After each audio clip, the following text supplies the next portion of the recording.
Lindsey, you are first.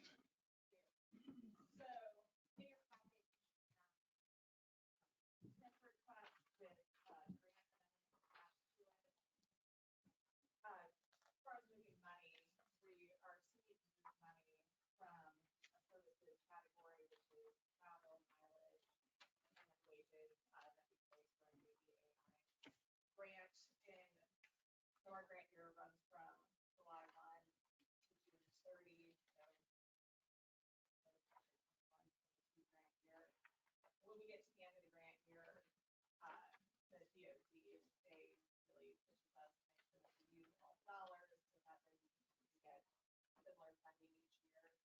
COVID again hit everyone, but with regard to travel, we didn't do travel this past grant year.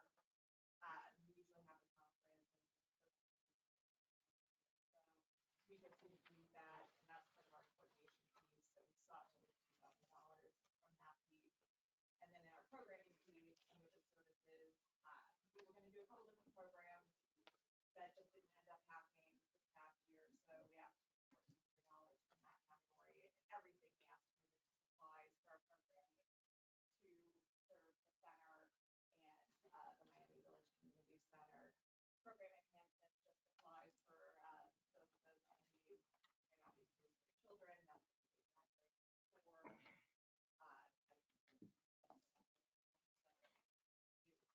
through that transfer into that category. We're not asking for any additional categories.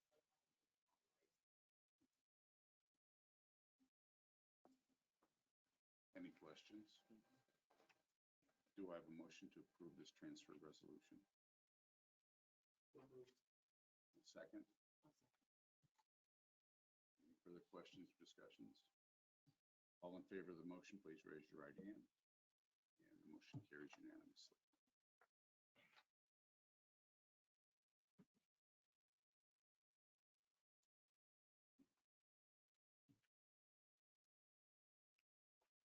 Electronic attendance resolution.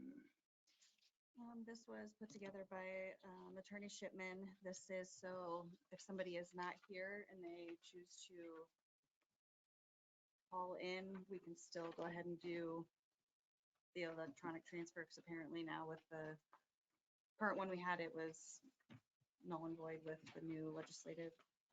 So commissioners did adopt this yesterday. So if you guys would like to attend meetings that way, this is allowing you to do that, and this is resolution number 2022-08.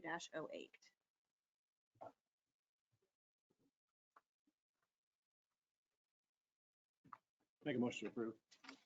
Have a motion, a second? Second. Any discussion? Hearing none. All in favor of resolution 2022-08, raise your right hand. And it passes unanimously.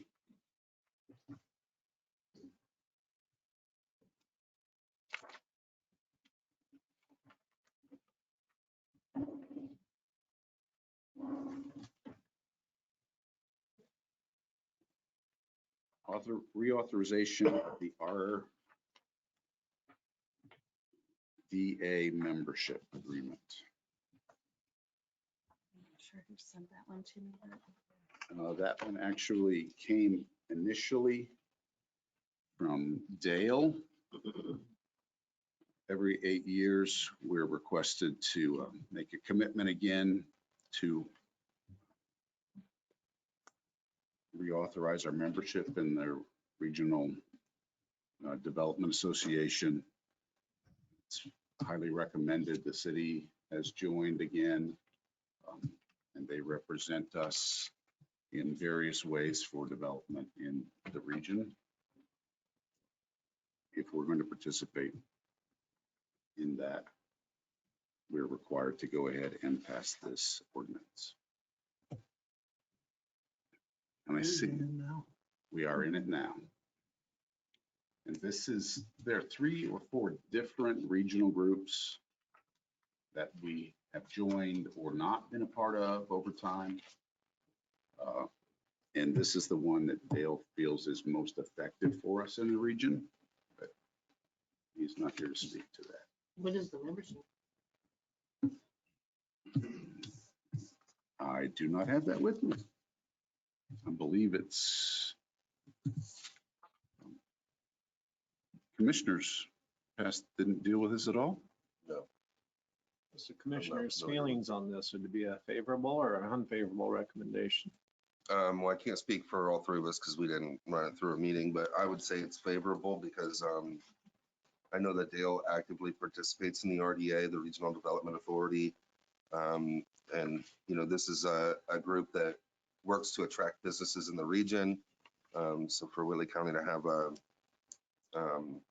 a chance at getting them, I think it's best to work collaboratively with the region. I can't recall, Jim, maybe you know the director of the RDA. I can't recall his name.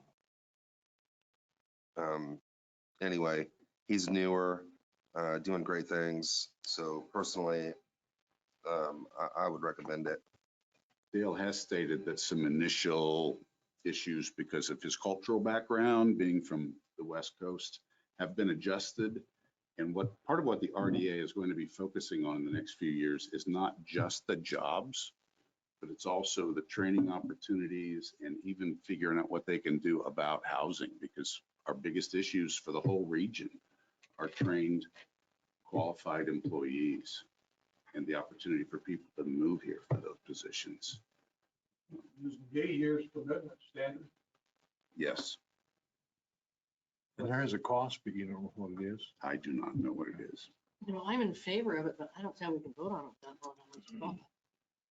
I mean, we need to know the detail. I agree with that. I'm concerned with the 8 years commitment. Do I have a motion then to table this? Make a motion, we table until we find out a little bit more about it, especially what it will cost us per year or Do I have a 8 years. second? And that is not to be discussed according to Robert's rules. So all in favor of the motion table, raise your right hand. It is unanimous.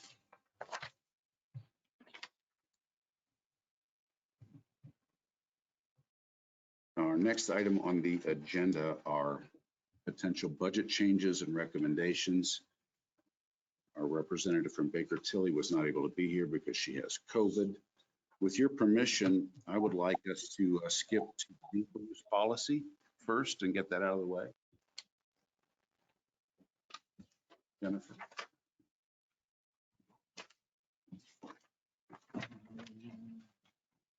Morning, Jennifer Shinabery, HR Director. As you probably know, we're working to update the entire personnel policy manual. And based on some recommendations from our liability insurance company, we've moved forward with this particular part of the policy manual related to, driving and vehicle use.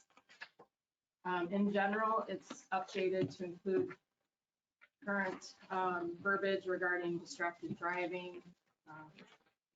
And it's a little bit better detailed and clearer than our current policy.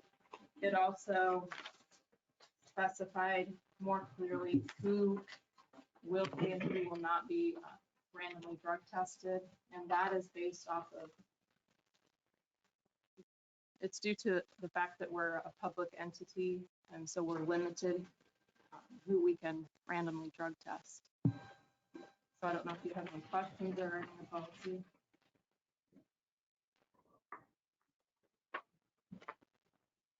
When you say you're limited to who you can drug test, you can't, like, it doesn't cover all the personnel.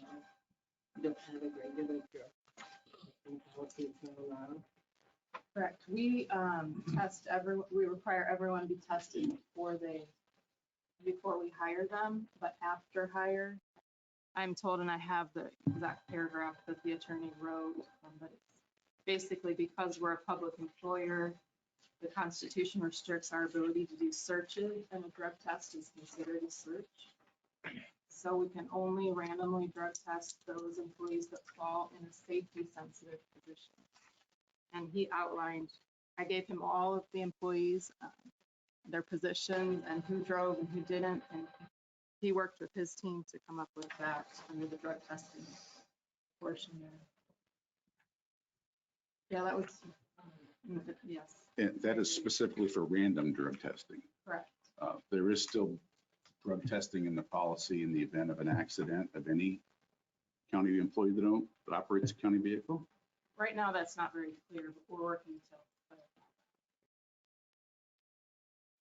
This did come before the commissioners. It did, we did pass this yesterday.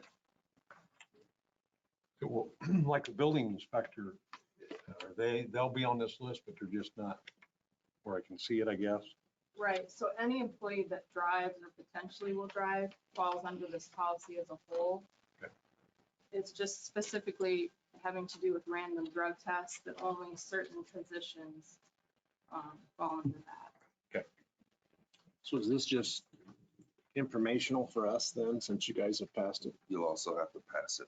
Our current policy manual states that both commissioners and county council have to pass any amendments to our policy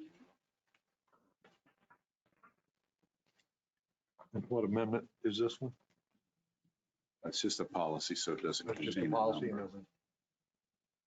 Mark, have you had a chance to review this? Do you have any comments? I haven't seen it. I've seen the original draft, but I haven't seen it.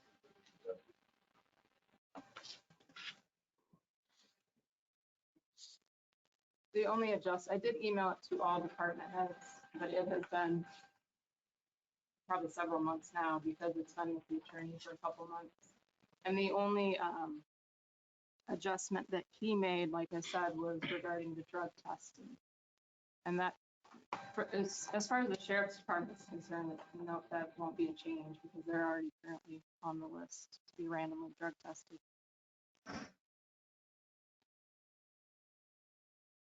So the only change is the drug test. No, the entire policy is a change. I haven't seen it.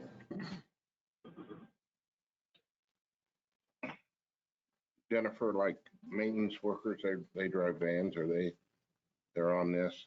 Correct. So again, they would fall under the entire policy. So when it comes to the motor vehicle records, that would apply to them. Anything else in the policy would apply to them. But they do not fall under a safety sensitive position apparently, so they will not be randomly drug tested. Nor the weights and measures. Correct. Or when we did it years ago, we made any elected official that drove a county vehicle, if they went to a meeting or anything, was subject to drug testing. And I know laws have changed. When we randomly got put in, I think I got drug tested twice. Right. And so forth. And what if the supervisor, because we had an instance where a supervisor got notified and did not send the people. And we had a discussion with that person because we thought they were avoiding a drug test for those two people. Which I think they have so much time once they get notified to go get drug tested. Is that right, Mark?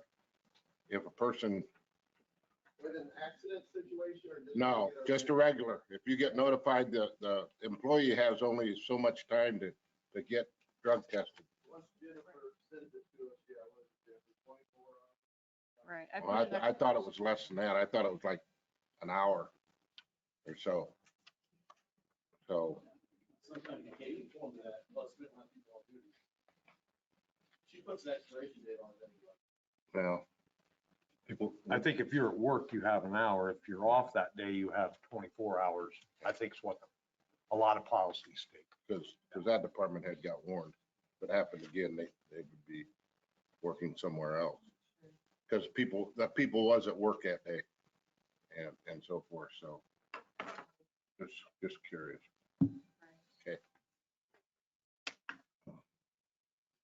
So when the accident policy is clarified and the drug testing on that you said you were working on, will it be added to this in addenda or will it be another policy? The accident policy, Yeah, the drug testing for an accident. right, that is separate. It is a separate one.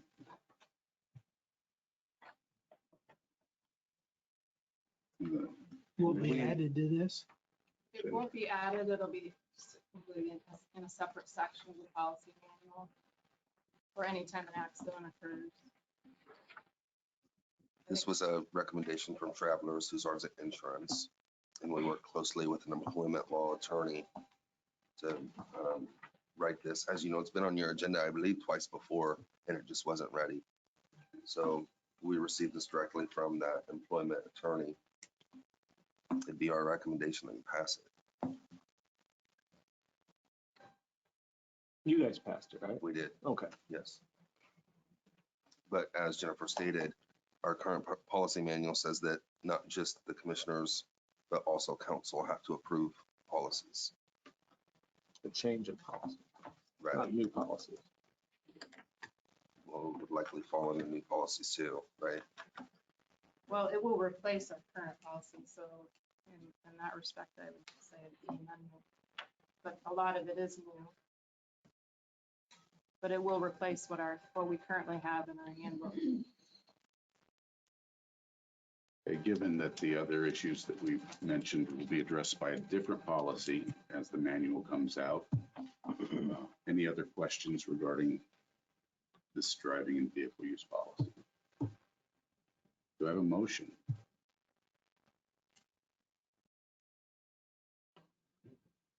I'll make a motion that we pass this.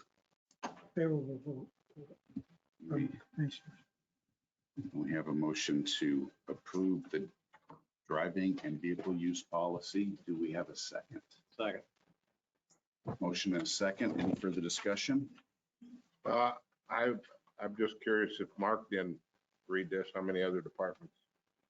Since it's been out for so long and that's my only question. I think it's a good thing, but that's Yeah, it. I did email it to all department heads.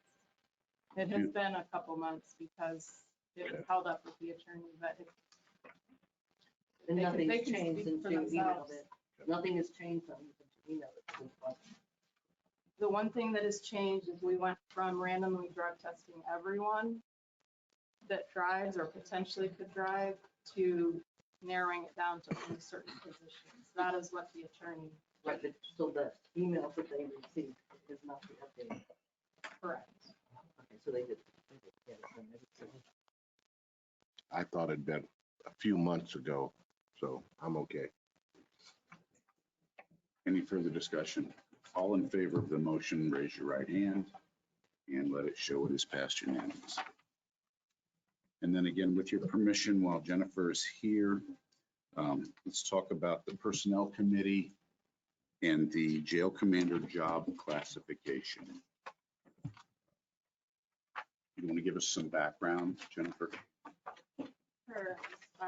We became aware, I probably initiated the conversation with the sheriff, but in reading some of the recommendations from WIS, where they recommended that the communications director position be reclassified from a civilian pool to a PAT position because of the supervisory duties.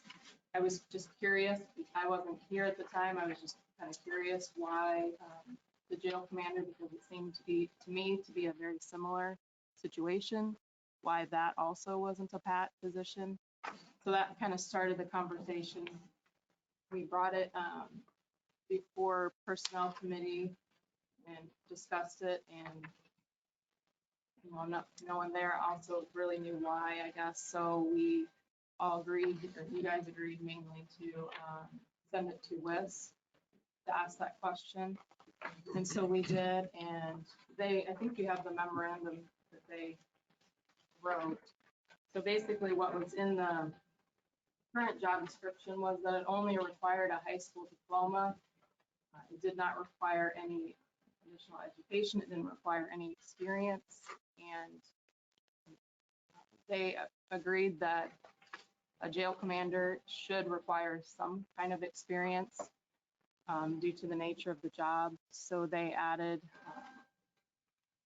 the 7 years of experience of progressive responsibility in a law enforcement capacity and 3 years supervisory experience required. So those are the requirements for the job. And so under their recommendation, they did recommend that it be reclassified to a PACT position. So as a result, it will be a salary change.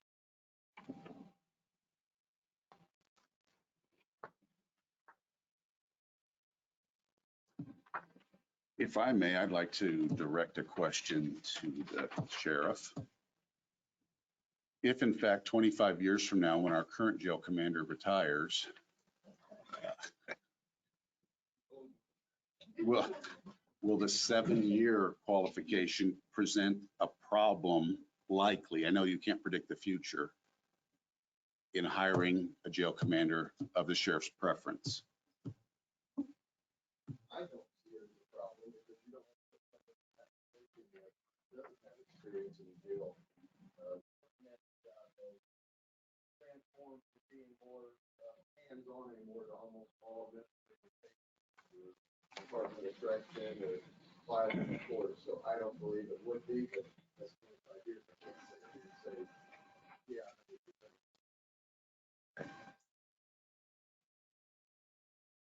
His replacement could be 7 years old right now. It's true. So how are you going to gauge that? Maybe it'll run in the family. Any other discussion, questions, concerns?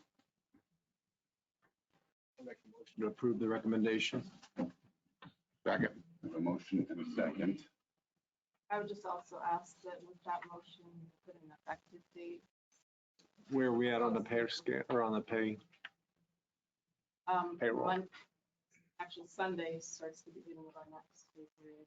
So you This can next put that Sunday or retro? This coming Sunday. This coming Sunday. So I would make in my motion that we started at the start of the next pay cycle. Approve that amendment. I'm okay with that. Okay, we have a motion and a second in agreement to the amendment. Any further discussion? All in favor of the motion, raise your right hand and let it show that it was passed unanimously. I'll bring the changes to you at your next meeting.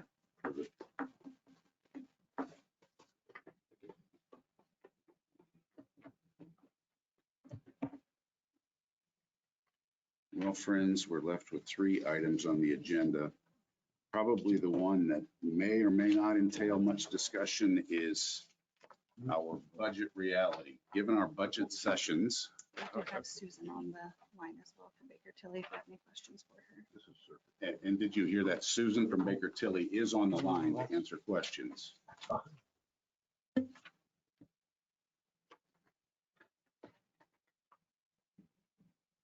you want to explain the chart? Susan, would you be available to go over our Sure. Can somebody give me a thumbs up that they can hear me? Yes. Great. Thank you. Thank you. So I'm standing in for Paige, who, yes, unfortunately is suffering from COVID right now. The worksheet that she had provided you previously included the budgets as they were turned in with all the requests from all the various departments. We suggested possibly it might be helpful to take a step back since we understood that there were a number of different levels of raise included in those budgets. Sometimes it's hard to tell what that truly will be if one department turns in a 5% raise request and another department turns in a 3% or a 7%. So Tiffany supplied us with information to leave raises out of the equation. So it includes all other requests and then salaries at levels where they are currently. So it shows you where you're at before you make that raise consideration, because we know that that's a large amount of money and can make a large difference. So we're still showing the receipts that Paige had estimated previously. Some changes in budgets there in column C, because we did take out the raises. It just left the salaries in flat as current. And then it gives you an idea in column D of that ending cash balance. We still see that there's an issue with the Lowell Public Safety Fund, that the budget that they have submitted can't be funded. Other budgets, they're in column E for that net cash flow. The ones that in red show that you would be using cash reserves to fund those budgets. And of course, then if you add raises in on top, you'll use even more cash reserves. And then in column F, we show what that ending cash operating percentage would be, which that's basically just, we determine the percentage of all expenses from the fund for the year and how much of, what is the percentage of that the ending balance represents. We recommend that you stay about 15% with any of the funds that you pay salary and wage from that are property tax related. So you see your general fund is is a little bit under that 15% based upon these estimates, at about 13%. But all funds except motor vehicle highway right now will be using a percentage of their reserves to fund the budgets. And that is before, as I noted, any raises would be added to those budgets.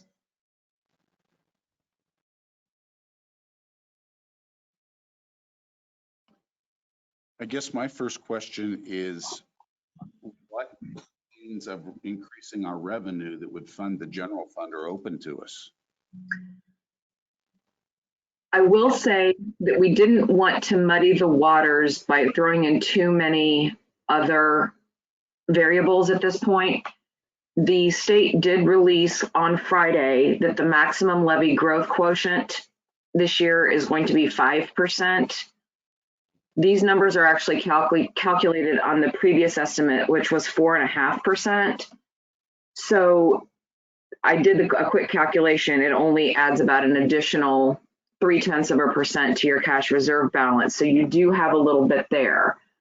I'm not sure, since I haven't been involved in the engagement prior to kind of yesterday and today, there's an opportunity to evaluate whether the county is available for a 3-year levy growth quotient or a excess levy appeal with the state. Has that been discussed with you, Tiffany? Did Paige bring that up? Yep, I did talk to Paige about that and we're gonna check into that. Okay. Okay, so that we can do that calculation to determine that would give you some more levy that we could apply all to the general fund. I'm not sure, one of the other standard things that we recommend, if you haven't done it, is look at any sort of fees and charges that go into the general fund and when those were last increased, such as building permits or any sort of inspections that the county is responsible that go into the general fund. Look at those fees and determine if those are at an acceptable level compared to counties around you. Have they been raised? Could they be raised? That's one other way to add some to the fund, to your general fund. Which we did just do that with Nathan, so. Oh, okay, okay. Yeah, that's not going to take huge. No, unfortunately, you are limited as to what sort of additional revenues you have available. We don't have lit estimates yet. The lit estimate generally comes out, the first round of those comes out in August. So because lit for right now, unfortunately the job market is just kind of volatile and we're not exactly sure where lit is going to go for next year or the following year. So we have flatlined lit, I believe. So when that estimate comes out in August, there may be some additional there.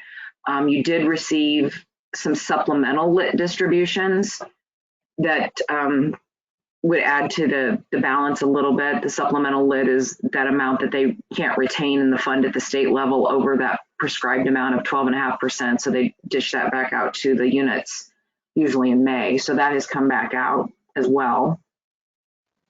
That you unfortunately don't have a lot of options short of taking advantage as much as you can of other funds that you have that may not show here. Are there any charges that can be shifted? I know sometimes within the court structure or there are other funds out there that can be supplemented, that can help supplement maybe salary and wage or certain other charges and fees. So make sure that you're fully taking advantage of any of those other funds that are out there, like plat book, any of those others that can be pulled in to possibly shift expenses out of the general fund.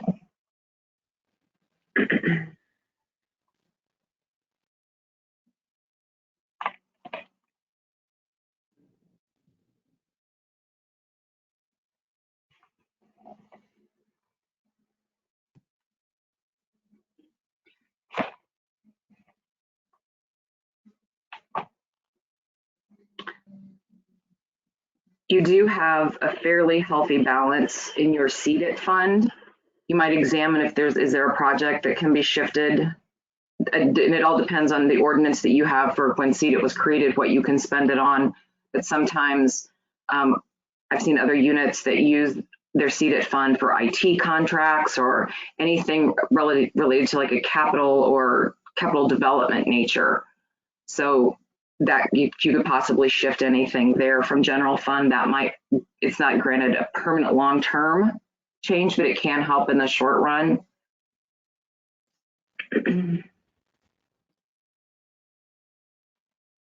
We've adopted, we do have a seeded ordinance, and we amend that to what would be more advantageous based on what the state allows now. What we, in fact, we're fairly restricted. I think we're about restricted with that budget if we can be. Aren't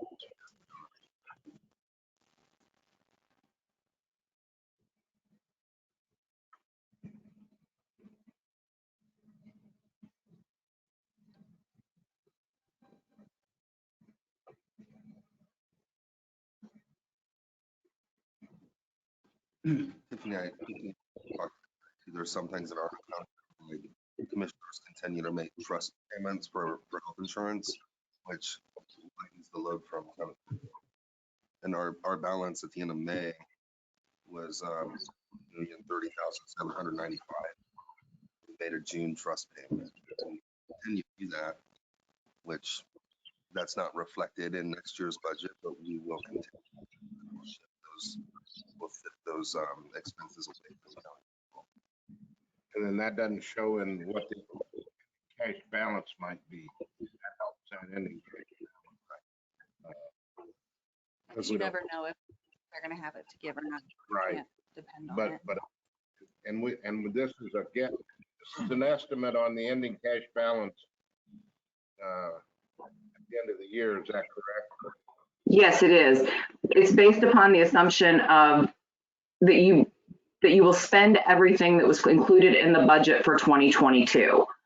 So we would assume that you would spend the entire budget. If other expenses or additional appropriations come up, of course, you know, between now and the end of the year, those aren't included here, but it includes anything that was in the budget for 2022 is where the would start for the beginning cash balance for 23.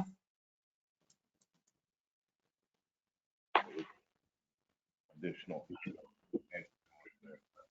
I think historically we haven't we? well, about 5 years ago, we only had about $100,000. So we've been squirreling away for the end for the last 5 years to where we're at now. So we've not type of a problem last 5 years. I'll know things go. So we've got conclusion. Are you about depleting that? For what reason? Tim mentioned his experience when we'll expand on that. Well, Share that. I can remember back when we clarified that, I think about 2 years ago, we were county in the red. And we didn't have anything to work with. some of you have been here long enough, to know you didn't get a raise. Period. So we've got a tough decision to make, and we don't want to have to operate in the red. And take care of everybody, don't. So that's, John, you have anything you want to say on that? Talking, we requested that the different department reduction and the budget. They're very capable. If they come down, very much so. One of my big concerns is that 2019, we have big cash balance that has been, and a lot of that had to do with significant salaries we made when we did that. And obviously, you don't take away somebody's income or would, but we're not going to go with those decisions. I just don't want us to continue to give cash flow annually, balancing significant in our expenses.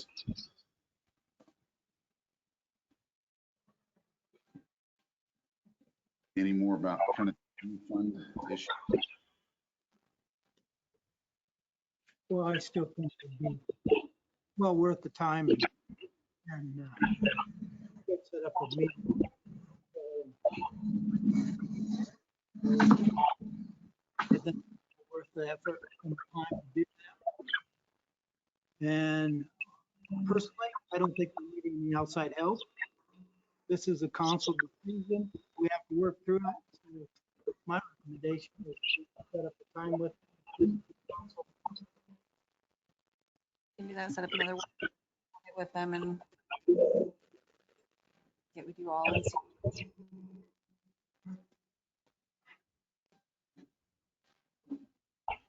I know you're just standing in with the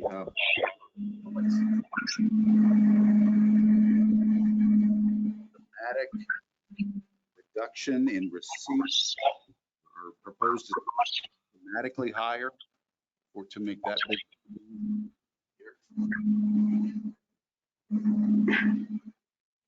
I'm sorry, if that was a question, you were cutting in and out and I couldn't understand what you asked. It's been answered here. Oh. Moved to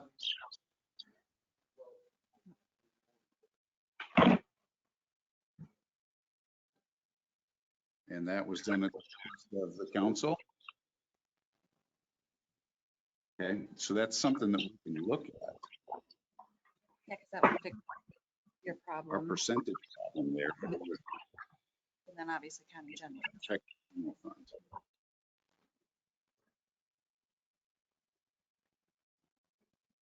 Mark, you guys talked about switching a couple more positions. Know it, but when we had our budget hearing, we didn't do that, right? Remind me what you were requesting on that.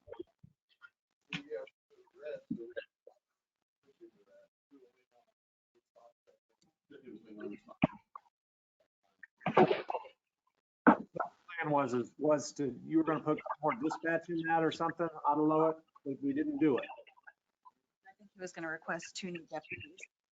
Okay. It was in the way.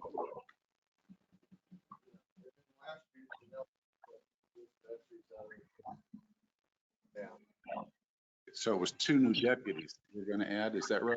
That's what.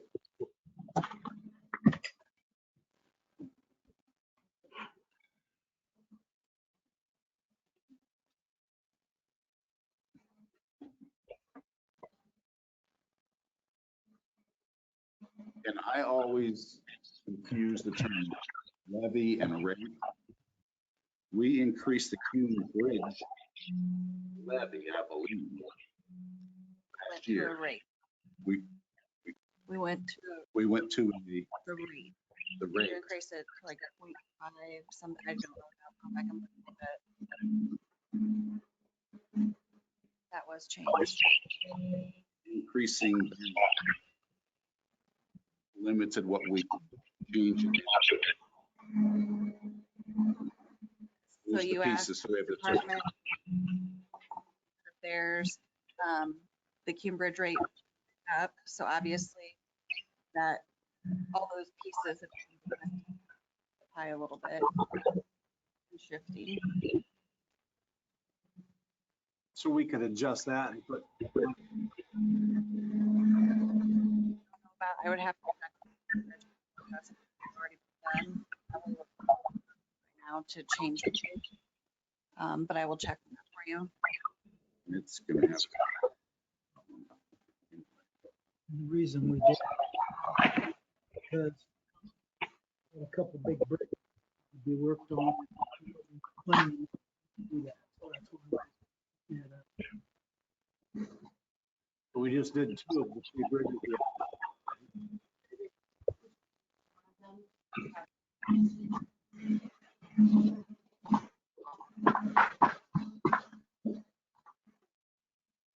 Okay, so we had 2 this year or 3?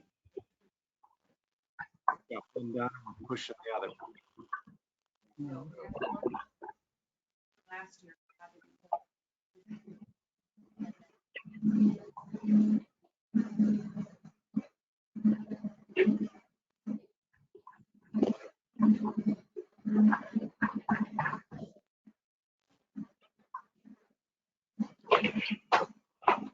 And they were as financial concerns or get the construction complete.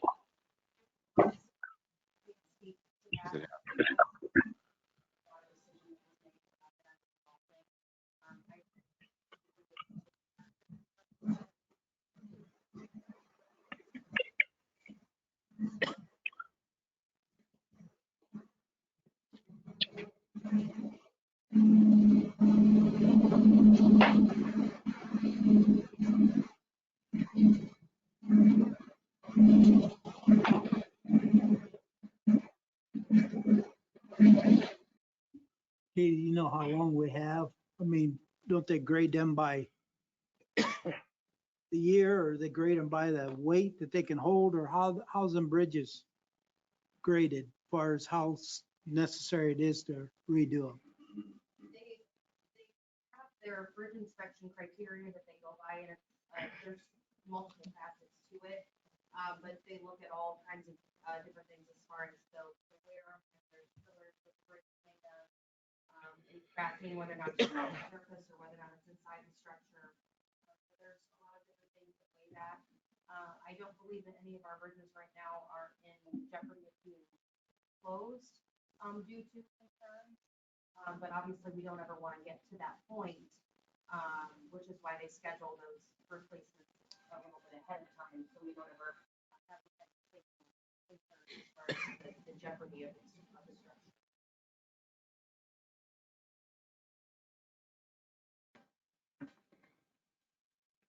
And I'd guess over the years that the cost of the bridges have gone up, and we probably left the rate pretty well the same.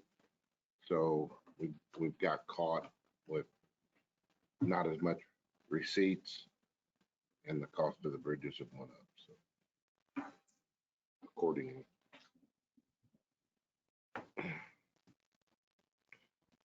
Any more questions or further discussion at this point?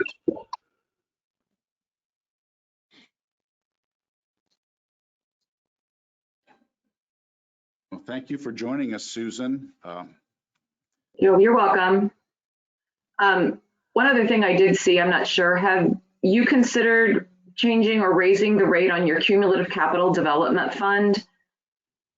It looks like that may be less, and that one is outside of the levy. So increasing cumulative capital development would not shift money away from general or other funds within the levy.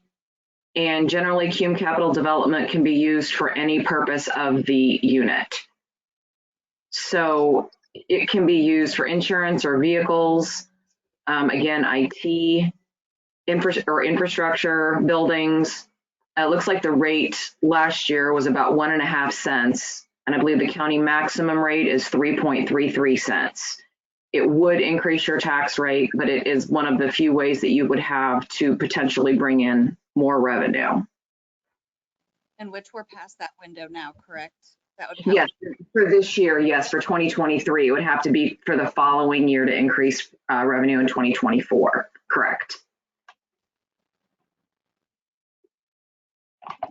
That's helpful information. Oh, good, good. I'll be sure and let Paige or I know if if anyone has any other questions about anything. We're glad to supply any information that we can. Thank you very much. You're very welcome. Hope you all have a good day. Thank you. You Thank too. you.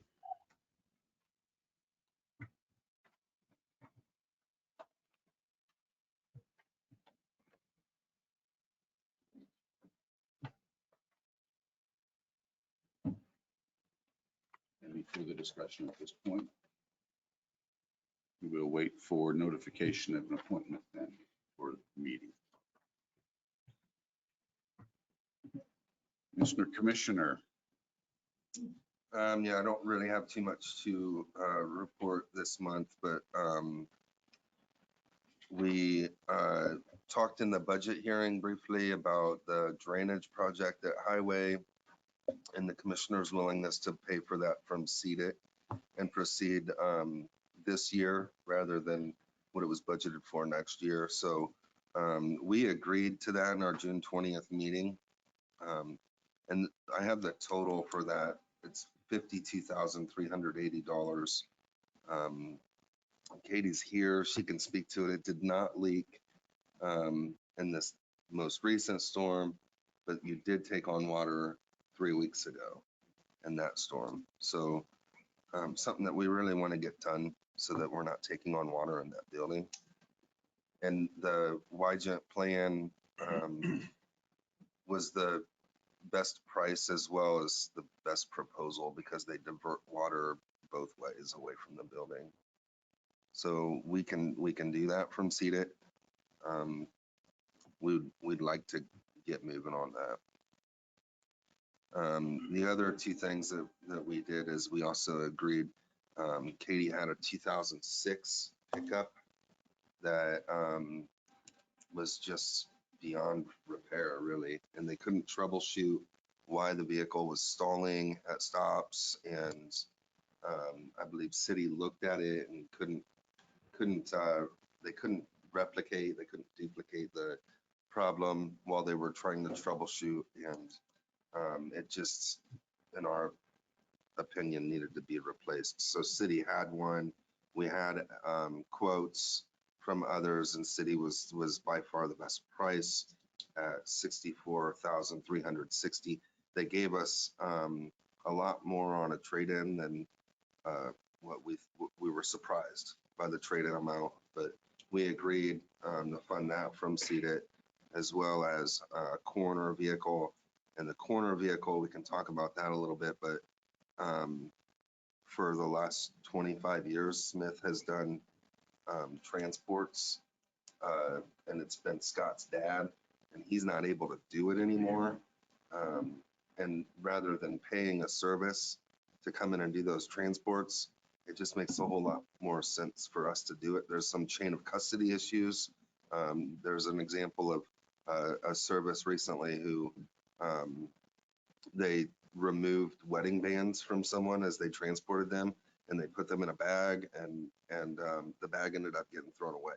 So there's just all sorts of problems. Now the county is liable. So we agreed from CDIT that it would be appropriate.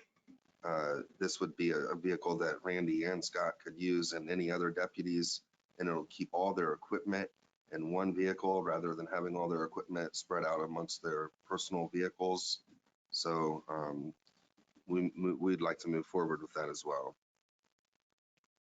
And then lastly, an update on the facility tax. There's just been one invoice that came in from Elevatus, and that was $77,551.48. But that money has already been allocated by council, and we paid our bill.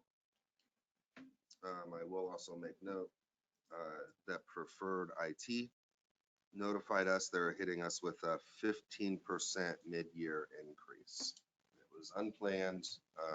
We've asked them for a meeting to discuss because inflation is a lot less than 15%.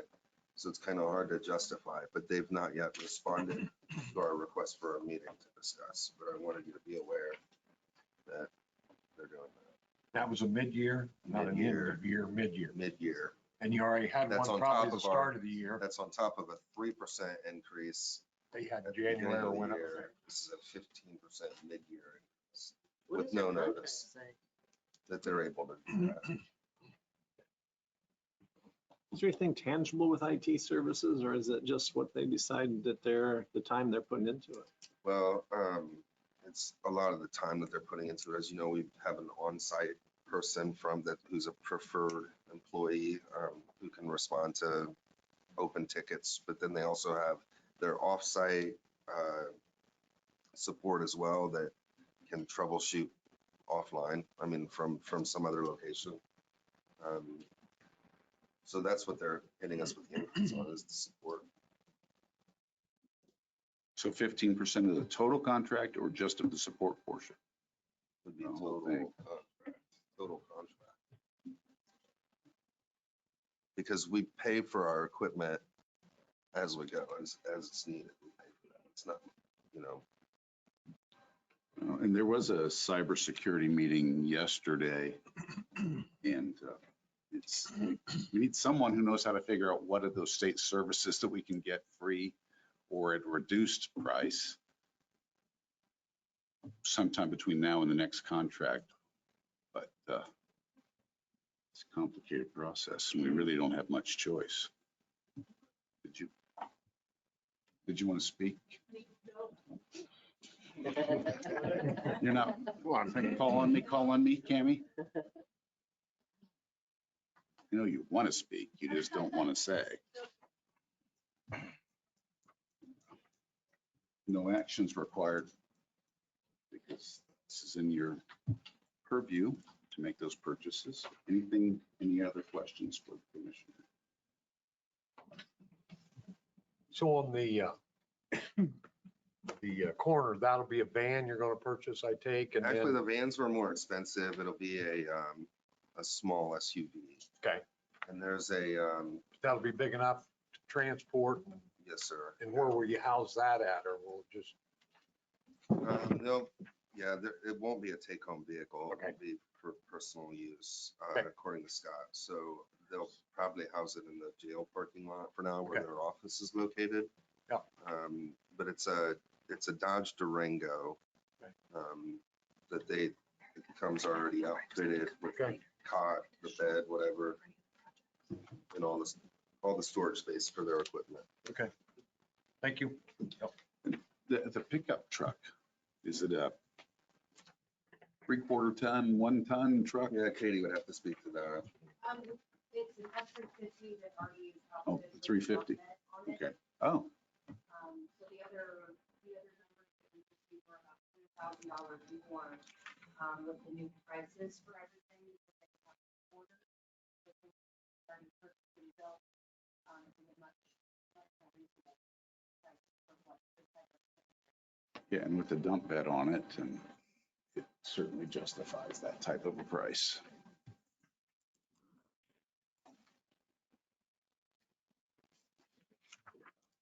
All right, seeing no more questions for the commissioner. Our last item is to approve the previous meeting minutes. Do I have a motion? Make a motion we approve as presented. A motion and a second? Second. All in favor of the motion, please raise your right hand and let it show that it passes unanimously.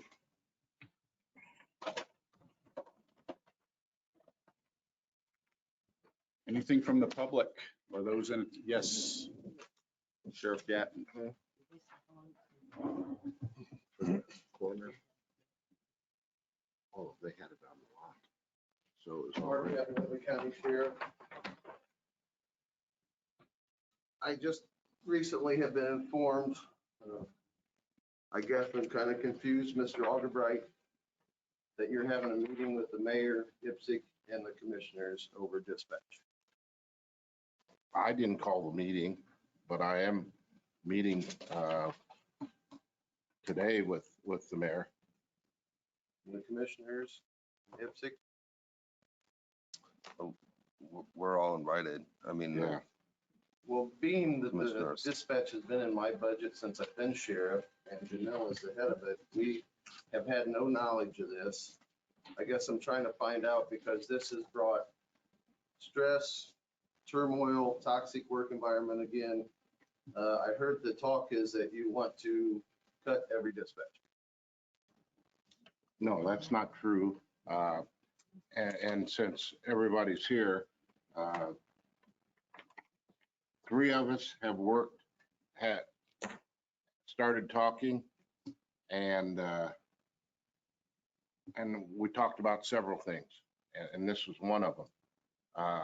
How this really started was the day of the city, state of the city that the mayor talked about. I went to that meeting. And Chad, you were there. In fact, I think you were the MC. yes. Teresa was there. Listened to it. I got ready to leave. The mayor come up and asked me if we could have lunch. So we had lunch. At that meeting, he brought the folder on Central Dispatch and said, would we be willing to maybe want to talk? And that has been some discussion. And that I know that the commissioners had already met with him, and they talked some, and sure, we'll talk. And I talked to Kim, I talked to Tom. We talked. We actually talked with the mayor, and so this is where it's evolving. Well, I guess out of a respect thing, it would have been nice so we knew what was going on because people's livelihoods from the rumors that go through the county. But we've had 3 studies and we've always come back that we were going to keep it. We just got done working hard to design a new place with dispatch and everybody thought it was fine and dandy. And then I get this dropped on me over the weekend. Well, this is just talking issue, and part of that reason is because of the rumor mills that it does happen. You know, I've had some of your dispatchers talk to me and so forth about some of these things, and I've been straightforward with them. That was prior to the mayor talking to me. Why he picked me out, I don't know, but we have talked about it. No decisions have been made. We're far from even beginning to see what this would look like. And as Thor, we've talked here a little bit before meetings that to do something like that takes quite an agreement between city and county and so forth. But I've had a couple of the dispatchers actually tell me from a business standpoint, this probably should have been done some time ago, if you're looking at it from a business standpoint, but that's as far as it is. Chad, you want to add anything to it? No, I don't have anything to add. I mean, at this point, I don't think anything's happening, right? But No. I guess out of the discussion thing, you're having discussions, but you have no discussions with people directly involved. The department heads, the employees that are directly involved, there's no discussion. It's just silence. And it's all this stuff going on back door that going on. If the mayor contacted you, why don't you say, hey, there's discussions going to be happening. It's about this. Do you want to be involved in this? Do you want some input on this? The same path is taken every other time when this discussion has come up. It's got to do with the council and the mayor. Nobody involved across that street that works at that department for the last 20 plus years, 4 or 5 years, has ever been involved. And it continues to happen. Now you wonder why you get toxic environment, upset employees. If you're gonna be upfront, be upfront with the people that are directly involved. And I can't see any of our dispatchers, stating that would be because none of the dispatchers want to go work for the city. Why are we not ever invited in these meetings? This is very, very preliminary, first of all. extremely preliminary. Whoa. But we've had to always come over here and defend ourselves from information you've got from the other side. Never is Janelle asked, and she's worked there 22 years, and we've had to defend the call volumes.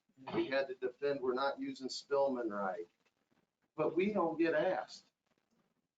It's like you don't believe your own employees, you take it from other sources. Kim, you want to? No, I have to look at whether we can afford to change or whether we can't. I mean, you want to be upfront. We need to be upfront with the taxpayers, what this is costing us to have 2 dispatch units in Wetland County. We went down and looked at that jail down in, by Decatur, Adams, and they laughed at us when we got to talking about dispatch. He stood right there, that sheriff stood right there and laughed at us, says, how come you guys haven't been shot? Because the amount of money that we're paying to have them 2 dispatch money, or dispatch, the county and the city. If we could, look at maybe someday down the road, I don't know if it'll ever happen, but just think of the savings that's gonna cost the Wetland County taxpayer. Yeah, I won't argue that one. So the only reason why I'm really looking at it. But I can bring other sheriffs in and say it's the worst thing ever If happened. And it's cost more money. If I may, the last time there was a committee established to look at this, one person shut it down and said there's no point in going forward. I was appointed to that committee and it was a single meeting. The last time there was an actual study done was before the city's new system was put in. I think it is appropriate to study whether or not it is a good idea to pursue even the possibility of it. And that's not for their dispatchers or our dispatchers to be a part of that decision as to whether or not to study it until the study comes to them and says, help us understand, show us the process. And it's my expectation that both dispatches, both government entities would be involved at the time, if in fact there is a consensus between the county and the city to fund a new study with the new equipment that's in place and the new realities. I believe people will be consulted, and I believe that we will not try to do one of these everybody's involved committees again because one individual can shut it down. Being on the council, we have, and being a financial board, we have to look into it. There's only 2 counties left in the state of Indiana that have 2 dispatch centers.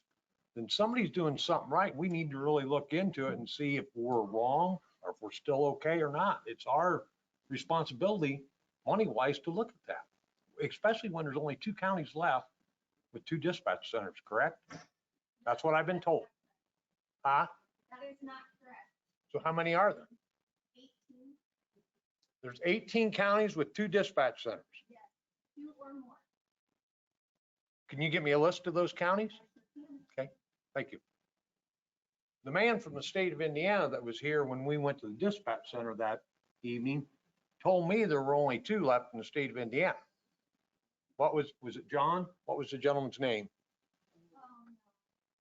Wasn't it Bart? Okay. Okay. No. He We told me there were only registered, 2, Lake County and Whitley County. we registered as your desire to be informed. We understand that. I do think it is appropriate for leadership to have discussions to see if it can even go any further. And then make people aware of reality. We have had so much input in the past that has led to zero, even a serious consultation the last time to understand what happened. I understand that, but you have to, hopefully, you guys understand as another elected official, it hurts to find things out that you're in charge of. You could at least be given, I guess, a courtesy thing that, hey, we're gonna do this again. Instead of hearing it how most you've been around Whitley County long enough and Whitley County government, how things roll around once they start. And I guess that's what was upsetting. I tried hard to save money. I don't come over here to beat on my chest because we spent this much out of commissary to save. I don't do that, but I just expect to be able to be informed of what was going on, I guess, prior to it happening, so at least I could know and explain to my people when I start getting asked. I know I don't And have Mark, a decision in that, but at least knowing about it would have been helpful. And I would respond to that to let you know that I don't think it had gotten to that point yet, because the conversation that we're having right now only involved 3 of council members. There's 4 council members that weren't involved in those conversations. They initiated it. It starts spreading, people that come in, and you have the discussions. And it's not a negative against you or your position as much as it is. It just hadn't gotten to that point yet, because it hadn't even gotten to all of council yet, what was going on. So we've had some of those discussions too. I want you to understand that. And I think I would probably feel the same way as what you do as far as looking out for your people and sticking up for them, but it just hasn't gotten to that level yet. So I don't offer that as an excuse as much as I do reality. And we can say without any question, without equivocation, that there is no talk at this point of eliminating all county dispatch employees. It's let's understand what is best for the county economically and for service to our officers and our citizens. Yeah, because there's a lot more. I mean, if you're going to move forward, you know, we have township trustees and Oh, fire yeah. departments that need involved. Because I don't know what the future brings on their budgets either. Exactly. So it's very preliminary to see if it's even worth pursuing. This has been talked about way back, even when I was commissioner.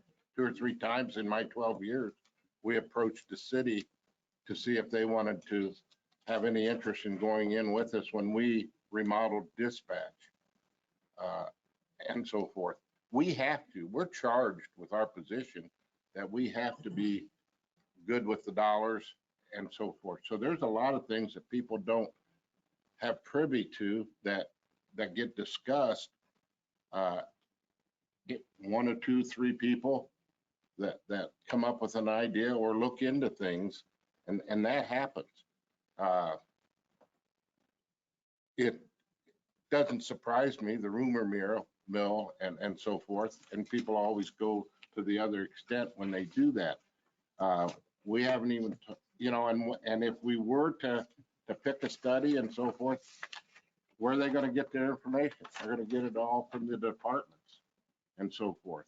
So that was yet to come, and it would have to come to this body and the commissioners totally for funding, but it hadn't even got to that stage. So you guys have blown this out of proportion as far as I'm concerned, but we are charged to do some of those things as our position. So that's what we're doing. Well, I don't think we're blowing it out because that's their livelihood. We understand that. We, you know, that's the tough part of this job. And, you know, we think about that. I'm sure Kim does. I'm sure Tom has that, and we have some other issues that we've all think about when we're going places or doing things, that how do we approach this, what we do, who does it impact? I mean, we understand that very, very much so. And these situations aren't any different than businesses. You know, the 35 years I was at the bank, we had decisions come down that affected people's livelihood. And that's unfortunately, that's part of the course of life and employment, that they make decisions and it does affect people. And people have to adjust to it. I mean, I had vacation taken away. I adjusted to it. There was years we didn't get raises. We adjusted to it. So it's not just here. It's everywhere that sometimes those things happen. Well, I just hope you understand where we were coming from. Chad, don't let me put words into the commissioner's. Step in if I say something here. With the building of the design of the new jail and then them earmarking some money, I thought it was a go. So that's why this was the biggest shock. Am I You thought it was a go. I thought they were earmarking that we were building a new dispatch center out in the new facility. I mean, it And was, that's not changed. That's not changed. right, So I'm not going to speak for Chad. that was the direction that the commissioners were gonna go in. I'm not part of the conversation later today. I'm not able to attend. I don't know what the outcome is going to be or what's expected. I had said, and Janelle can attest to this, I had said all along, like, I think the conversation is healthy, but at the end of the day, I'm just kind of opposed to the idea, but to your point, you know, we learned that in Fulton County to build out that dispatch center was $300,000, $250,000. So I don't know. Yeah, we don't either. Yeah. So for the sake of anxiety of employees, let's encourage everyone to come to whoever they think the source is of some information. And let's encourage everyone involved in discussions to remember that it's confidential until it comes to a group decision or public meeting, so that we're not causing people anxiety. You know, and Janelle probably gets the brunt of the rumor. So when you hear that, ask someone, because rumors are just that, they're just rumors. We didn't tell her that she was on vacation. We didn't tell her till Tuesday. Yeah. Nobody wants the rumors to go around and put up misinformation. No one does. Well, no, not if the dispatchers are saying they're losing their jobs. That's not an accurate statement. That's a rumor. I'm talking about rumors. Anyone else like to address the council from the public? Councilman Barrett? No, I just, as we went through the budget earlier in our meeting on it, I noticed several elected officials and department heads there on it. Some of the items that we looked at, when Kim and I were talking about, was the part-time help is actually necessary, unnecessary on it. Hiring freeze on positions that's coming open on it. These are all options that we need to look at, department heads will need to look at, officials need to look at, so that we can get through this budget process and do the best for everybody. Thank you. My comment on the budget process that's coming up for us, it's gonna be very difficult. I'm not a can pusher, I'm not a can kicker. I think we need to come up with some solutions so we don't have to deal with this every single year. That's what I'm hoping, and it's gonna be tough. Mr. Augubright? I just want to say that the time that we've spent on some of these projects is part of our job. And, you know, I think we're charged with that and take ideas from employees on things and that. The dump truck, Katie, I was in and listened to you guys' thinking, and I'd seen the truck out there. So there's a lot behind the scenes that take place and the work that the council does and the commissioners and I appreciate that. Mr. Warner? I get on Jennifer, we set up, I was going to say, to have all the department heads do employee evaluations. Is that in process, done for the year? To consider, if we consider any raises or anything for this coming budget? And that reminds us of the part. We're due, I mean, maybe after. So, I have a spreadsheet, so I can tell you. Okay. Okay, all right, thank you. Mr. Hodges? This process is our job. This is essentially what we're here for, is the budget, and figuring out where the money's going to go. Our job isn't to build buildings, decide if we need buildings, decide if we need additional employees. That's the commissioner's job. They need to do their job as they do, and this is our process, and this is what we're responsible for, and this is probably the toughest thing that we're going to do, because we need to provide the tools to our employees to do the job they do to keep Whitley County a great place to live. But we also need to be responsible to all 34,000 citizens of Whitley County as far as their tax dollar. It's a little bit biased when we have you all in here because you're drawn more towards the things that you want and need. That's where our job gets tough because we have to be responsible to the entire county. Discussions have been had and they'll probably be had again after this on different things that we may need to do or want to do or feel compelled to do. And it would be easy if the money or the funding was not an issue and we could base everything on a want and not necessarily that financial responsibility. So Joan, to your point, this will happen every year because that's what this process is. And it's a tough process. And sometimes it's hard to wrap your head around, but that's where those discussions need to come from. And that's where we, the meetings with BakerTilly are very helpful. But we can't stop having those tough discussions. That's just part of it. Thank you. Mr. Wheeler? The only thing I have to say, and I've told you many a time, you've heard me say that, if you can help with your budget, great. We'd rather you look at your own budget, make your own cuts. Because you may not be happy with the cuts that we make. And you all know what kind of position we're in right now. We're gonna be hurting if we don't find some more money someplace. So, and Mark, all I done was listen and try to learn, went to look at jails.